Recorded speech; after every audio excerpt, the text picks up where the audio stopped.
Hello, I'm Marilyn Crellin, and I'd like to welcome you to Shiaght Laa. Mish Marilyn Crellin, as bevaliam cyfalcher iwdos y chler sio Shiaght Laa. Ta Shiaght Laa na chler ta jichin culture a shandiach birchach vannen. In Shiaght Laa we look at some of the cultural and historic events of the island.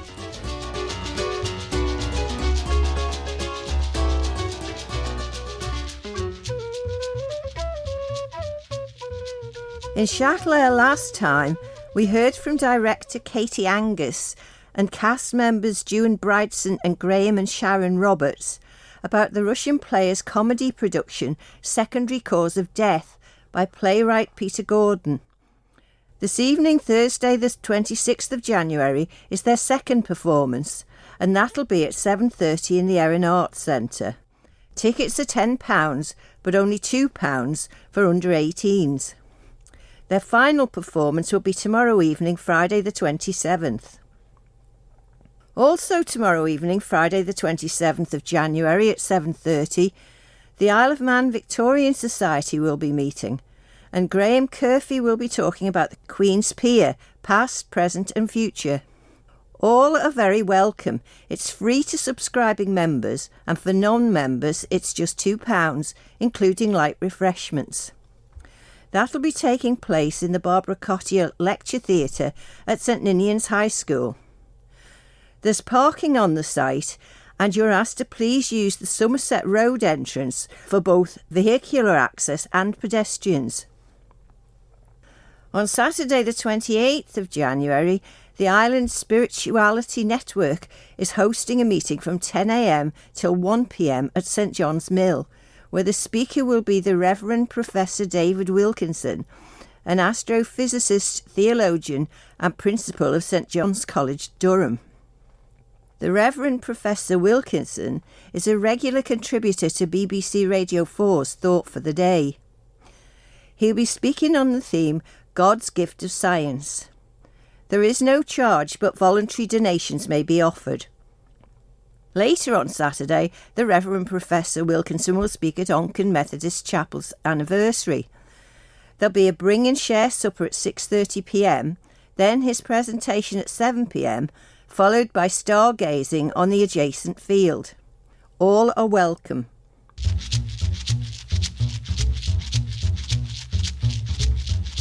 Egatoshach, fashion jichen erachloi goil an, fast Jew as fast a merach, ons le Elenan Furchan.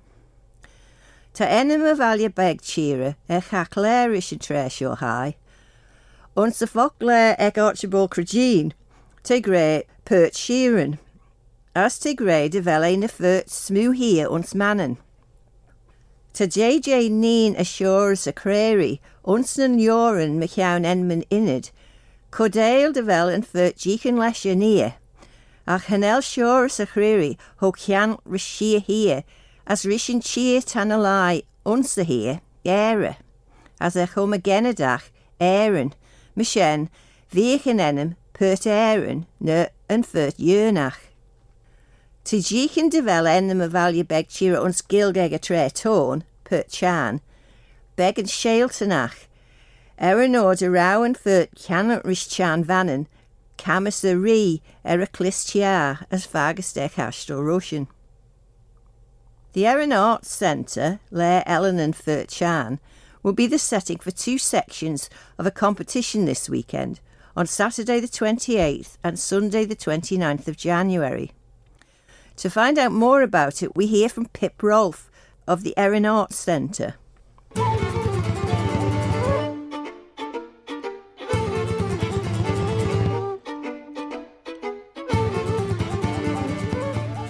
We've returned to the Erin Arts Centre this week, and Pip Rolfe, there's going to be a significant event coming up this weekend.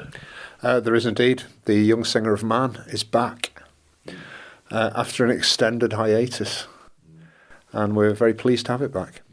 We've got a new single round format this year. In the past there was a first round and then a final, and I think we feel that with everybody just singing two songs, a straight shootout, first, second and third at the end, it'll hopefully make it a more exciting event to perform in and to watch.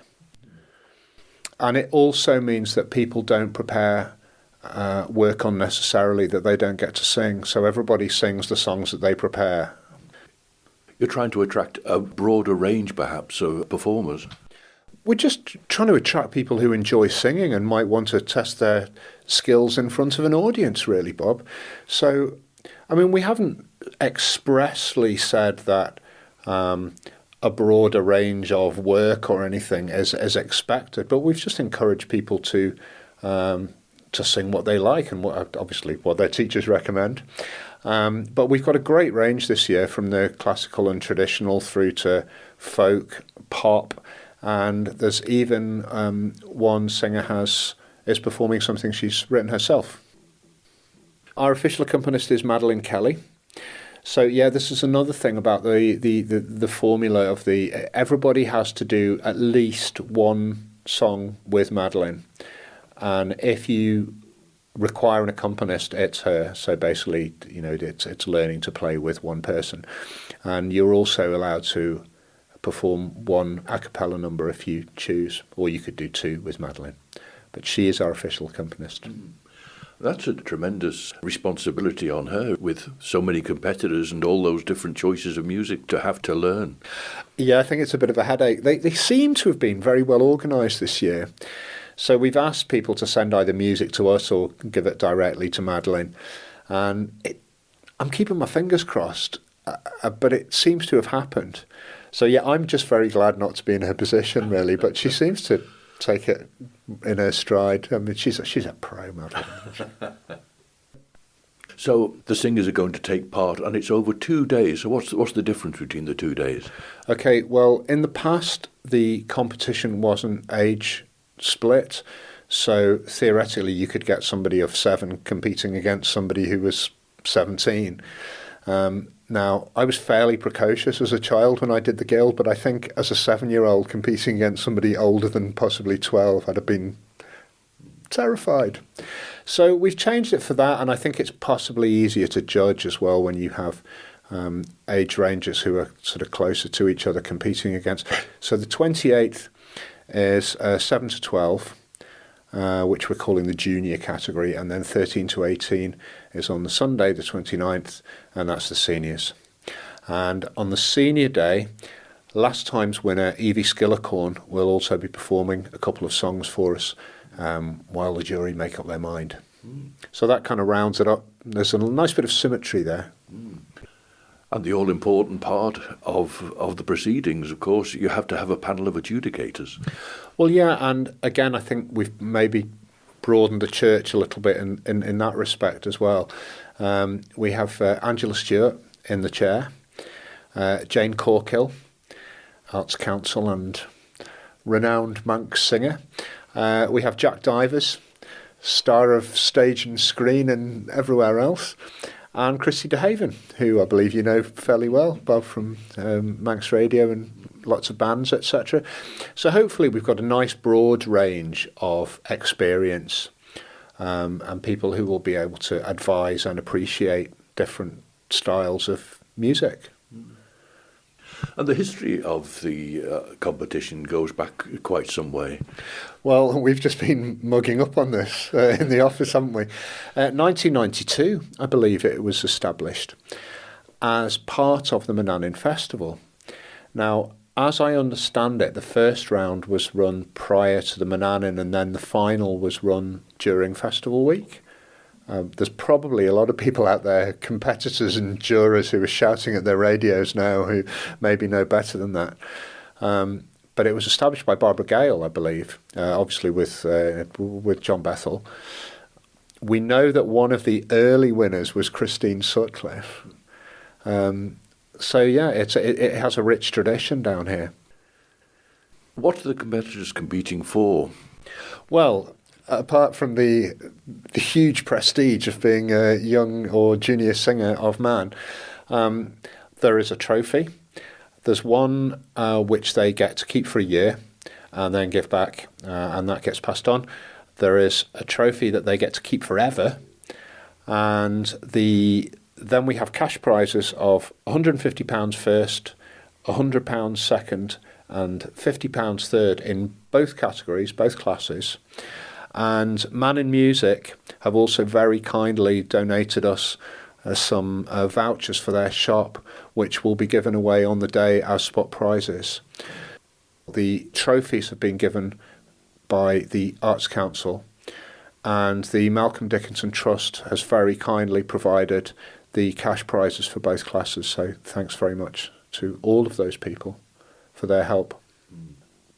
What we're working on at the moment is maybe trying to get a little, maybe portfolio is too strong a word, but a little set of dates together as well, so that when you win the competition, you also, the title actually, apart from, being a great thing to win, it kind of means something in the way that maybe the Bard does, where it carries with it some engagements, which you get to perform as a young singer.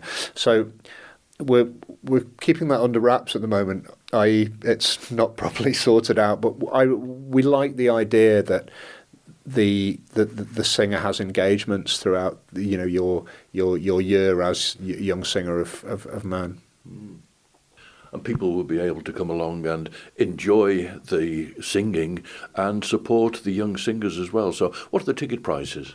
It's £6, and we have a sort of £2 under 18 policy anyway. And basically, all the singers, we're doing the guild thing in that all the competitors are going to be in the hall, so they'll be able to sit with family members and friends until they perform.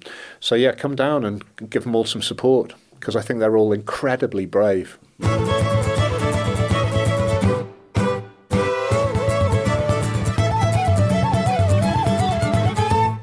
Pip Rolfe of the Erin Arts Centre talking about the Young Singer of Mann competition, this year divided into a junior category for 7 to 12-year-olds on the afternoon of Saturday the 28th of January from 2 o'clock, and a senior category for 13 to 18-year-olds on the afternoon from 2 o'clock of Sunday the 29th.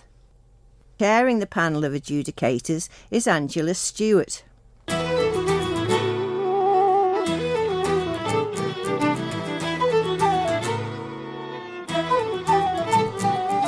We've been hearing from Pip Rolfe that the entries for the Young Singer of Mann this year will be across quite a range of styles. And Angela Stewart, you're in the unenviable position, I think, for many people, of chairing the panel of adjudicators. How do you set about comparing those singers? There's certain criteria that are essentials about the voice, singing in tune, getting it reasonably accurate, but then the other things that go across all different sorts of genres are whether you actually communicate the song successfully, whether you actually understand the words, whether the song is appropriate for you. That sort of criteria is what we're looking for, and that goes across all different styles of music. And is there a set of criteria which are published or which are generally in use amongst adjudicators? Not really. I had a good look and I found the British and International Federation of Festivals criteria, which are the ones that are used in the Guild.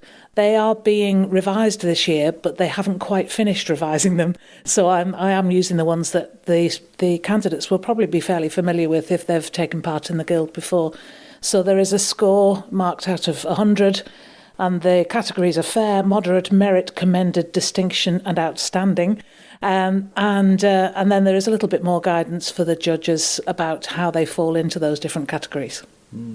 I suppose, particularly amongst the younger singers, you have to take into account that they are understandably nervous as well, I suppose, on the day. Yes, we'll do our best to make sure that the occasion is not too terrifying for them, but it is always scary, even for adults, when they're going onto a stage and they know they're going to be judged. And you also know you're going to be judged by not just the judging panel, but the rest of the audience and the other competitors probably too. So yes, we'll do our best to make sure that they feel as relaxed as it's possible to be, and we will take that into account if they're inexperienced performers. And your own experience, I'm sure that inevitably when you sit down to adjudicate, you will know the youngsters who are taking part, because the wealth of music of events that you take part in yourself, you will have come across them at some point. I don't actually know who's involved yet. That's been handled by the Erin Arts Centre.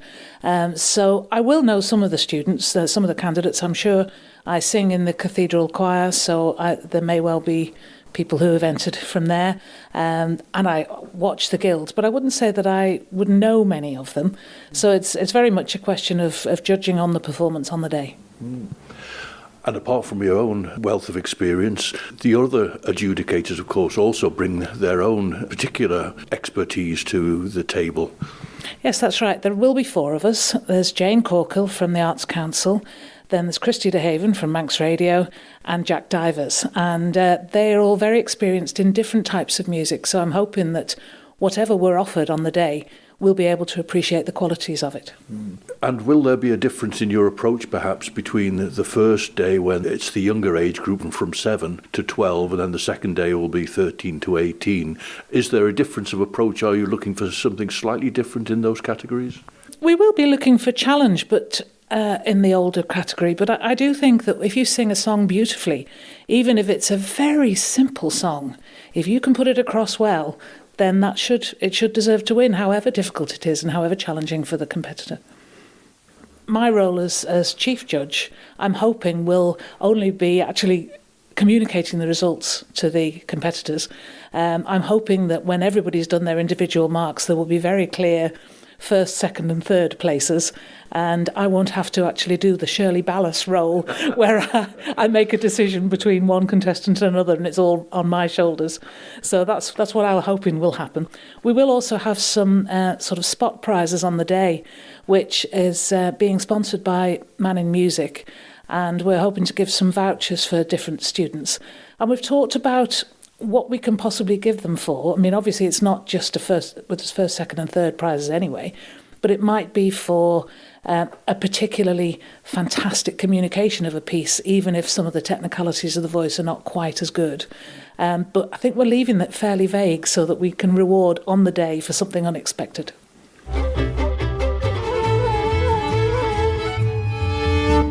Angela Stewart, who's chairing the panel of adjudicators for both categories of the Young Singer of Mann competition being held in the Erin Arts Centre this weekend. The junior category for 7 to 12-year-olds from 2 o'clock on Saturday the 28th of January, and the senior category for 13 to 18-year-olds from 2 o'clock on Sunday the 29th. Tickets for each afternoon's competition are £6, but just £2 for under 18s.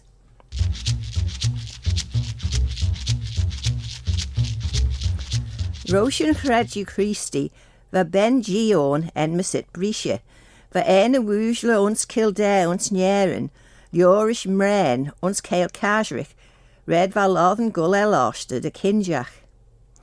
Va Breeshey Kian Rish Mren as en Cholach, va Cree en Tais on Chas Salsha as Koga, as Mren et Rolt as Luchten Tai. Na Sanma van Woosle Shaw, Currits Jacks a Heel Christi, as Henkin Venji de Veit New Breeshey. Gerda Rowie Enna ma Ben vai Kildare, va Cummel vai Mush Kerheed Blena, Jai as died, der a Queg he Queg as feed, va Fos Shachada on, do it de Rowie a Huna Lesh and Vudgeon Murra, tre Huggy Jees a Rishatail. Va New Breeshey inzetek New Peric, as Henki de Veda Maya Enna, Kindak Rishek Angelis, as the mural in Cantry. Tia Enna, ma Jane Nuan Patroon Yernach, as Vian Vlain Shaw Mach, be Laa'l Breeshey, les there na Banken uns Njeren. Next Wednesday, the 1st of February, is known in Manx as Laa'l Breeshey, the feast day of Breeshey. The importance of New Breeshey, St. Bride or St. Bridget, in the island is shown by not just a northern church dedicated to her, but a parish. There are also 7 of the ancient keels which are known to have been dedicated to her. There may have been more, but of which the dedication was forgotten. In Manx tradition, New Breeshey came to the island from Kildare in Ireland to take the veil from the hand of St. Macald to become a bride of Christ. In other words, to become a nun. And tradition says that while here, she also founded the nunnery. An old custom amongst the Manx housewives on the eve of Laa'l Breeshey was to collect fresh green rushes to make a comfortable bed and to leave food and drink out, and then to stand at the door to invite Laa'l Breeshey to come and avail herself of the hospitality, because this was the eve when Laa'l Breeshey was roaming through the world disguised as a poor old woman.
If she came to your house, you'd be blessed for the year. The 1st of February was one of the days when the weather that day was thought to foretell the coming years. Goudus hig skelgrenia stiach, Laa'l Breeshey, hig sneachte mujig la bolden. As far as the sunbeam comes in on Bride's Day, the snow will come before May Day. Laa'l Breeshey ben, de chulje ye glen, de roo na de van. Bridget's feast day white, every ditch full of black or white. That's to say, if it snows on St. Bride's Day, there'll be a wet or a snowy spring. Mania nosje germ Laa'l Breeshey, ni Kenya rosh la parig. If the bird crow on St. Bridget's Day, she'll cry before St. Patrick's Day. William Cashin also describes a belief in a figure called Cailleach na Geshach, the old woman of the spells, or Cailleach na Gromach, the gloomy or sullen old woman, about whom we're told by William Cashin and Erin Arts Centre. Every ditch had to be full of rain or snow on St. Bridget's Day, so that the old cailleach or witch wouldn't gather the brass snags or faggots for firing. If she could lay in a stock of firing on that day, there would be bad weather in the spring. But if she couldn't gather the brass snags, there would be fine weather. Cailleach na Gromach, the gloomy or sulky witch, was said to have been an Irish witch who'd been thrown into the sea by the people in Ireland with the intention of drowning her. However, being a witch, she declined to be drowned, and floated easily until she came to the Isle of Man, where she landed on the morning of Laa'l Breeshey. It was a fine bright day, and she set to work to gather brass snags, sticks, to light a fire, by which she was able to dry herself. The spring that year was a wet one.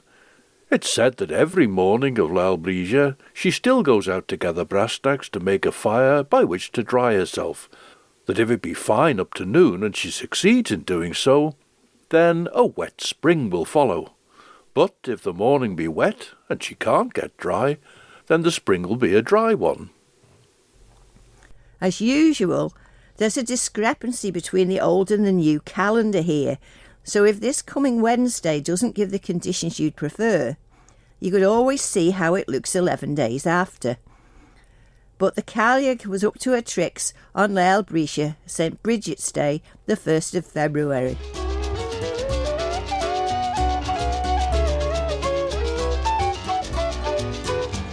As les Shiaght in Chittus Jerry Shiaght Laa in Shiaght. There'll be more from Shiaght Laa next Thursday at 6 with Fiona McCardle. But now from me, Agnish Foam, Marilyn Crellin, Sled and you.